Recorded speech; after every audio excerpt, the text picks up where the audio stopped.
all of these politicians are, it's very scary. They're getting this message. Even Chuck Schumer, who's Jewish, who's from New York, a senator from New York who has historically always stood for Israel. Well, he got hit with a whole bunch of protesters right outside his home last night in New York City. Let's take a look at this one. Actually, maybe this was in D.C. Yes, okay, so right out, wow, that is a large gathering. Is that actually outside his home? So, people they're piling in.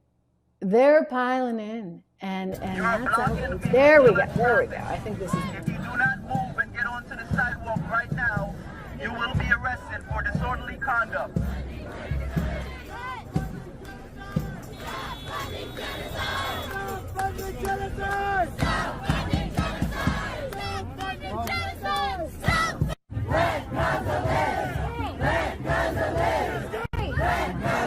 Let's go!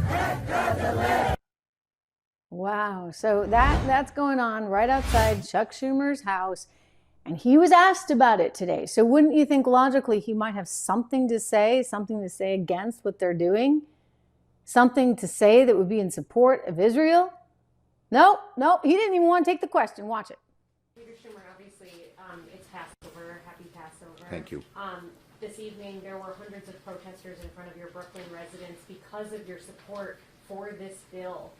People who were saying that they don't think there should be unconditioned aid to Israel. What's your message to those protesters tonight? And also, just your response to these protests we've seen, pro-Palestinian protests on campuses like Columbia. Look, I put out a statement about Columbia.